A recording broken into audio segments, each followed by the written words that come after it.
Hello, everyone. Welcome to What City. So let's go to Washington, D.C. at the White House and then come back to South Africa. And then we go back to DT's office. So I'm busy here minding my own business like I always do. And I come across this online article from News Notes. An article that was published on the 3rd of March. All right. 3rd of March. And now that Donald Trump is busy signing, what do you call these things again? Those executive orders, especially the freezing of things, right? He's freezing aid for this, he's freezing aid for that. I just saw that he withdrew aid for Ukraine, something like that. I'm not sure it's for this channel, what I read. But for what this channel, this is the article I want to read to you. US cuts funding to civil society organizations assisting refugees in South Africa. So refugees have also taken the stray from Donald Trump. But then again, what race are they again? Okay, let's go on. In a significant shift in the international support, the United States has announced a cut in funding for various civil societies organizations dedicated to assisting refugees in South Africa. Mr. Trump, can you also take away the funding from the other NGOs that are busy fighting South Africans? That will be greatly appreciated. This decision has raised immediate concerns among those advocating for human rights and humanitarian support in a region heavily reliant on such aid. Yeah, the same ones that fighting South Africans when some of these refugees break our laws. And how did they become refugees? Because the only refugees that South Africa should recognize are people from our neighboring countries. I digress. The funding cuts, which are part of broader fiscal adjustment within United States foreign assistance programs, could impact the lives of thousands of vulnerable refugees who depend on the critical services provided by local NGOs. From legal assistance to psychosocial, I've never seen this word before, psychosocial support, these organizations have become a lifeline for refugees fleeing conflict or persecution in their home countries, particularly from areas such as Zimbabwe, Somalia, and the Democratic Republic of Congo. I understand Zimbabwe being refugees in South Africa, but Somalia and Democratic Republic of Congo, your first safe country is in South Africa. It's not. That is why that Somali group, some of the women actually went on our national television and demanded that they start getting employed by Home Affairs and elsewhere and also run for our local government elections. But this is what they mean. Advocates for the refugee community have voiced their alarm over this move. I hope this will teach them. Maybe this is also an opening for us South Africans to occupy this space these NGOs were occupying by reclaiming our country back.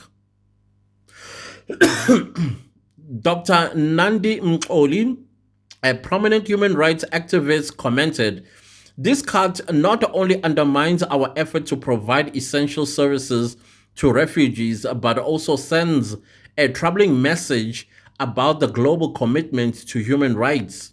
Refugees often face immense challenges, and losing their support will only exacerbate their vulnerability."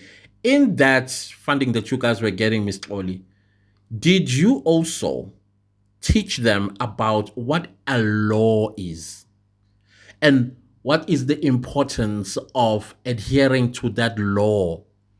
Also, respecting the people that are hosting them. Have you taught them that? No, of course not. Many of the affected organizations have expressed concern about their ability to operate effectively without this crucial funding. Marianne Botham, director of the NGO Hope Beyond Borders, stated, Didn't they take South Africa to court at some point, this NGO beyond Hope Beyond Borders? I could be wrong.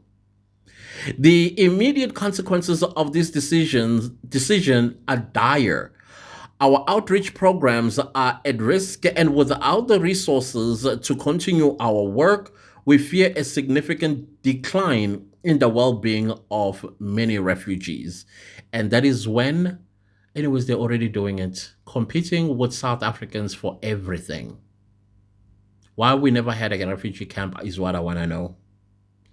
This funding cut comes at a time when South Africa grapples with increasing pressures on its own social and economic systems, no say, making the role of NGOs even more critical, Haibo. As unemployment rises and the public resources are stretched, the marginalized groups, including refugees, find themselves increasingly isolated, vulnerable, and at risk of exploitation. In light of these cuts, several organizations are now appealing for alternative sources of funding so they can fight South Africans in court. The United Nations High Commissioner for Refugees, UNHCR, has also urged other nations and private donors to step in and fill the gap left by the US funding without withdrawal, reinforcing the importance of global solidarity in refugee assistance effort.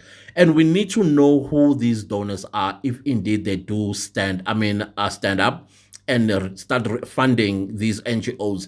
We want to hold these countries accountable. When these refugees turn around and violate South Africans, violate our laws, violate our image on the global stage. We need to hold these countries available. At least now we know that the United States was one of the big donors, right?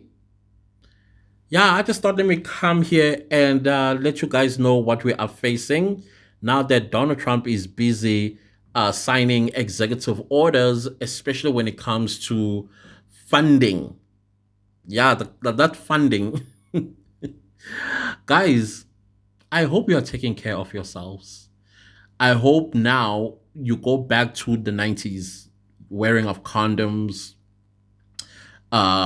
testing and knowing your status, because by the look of things, we retrograded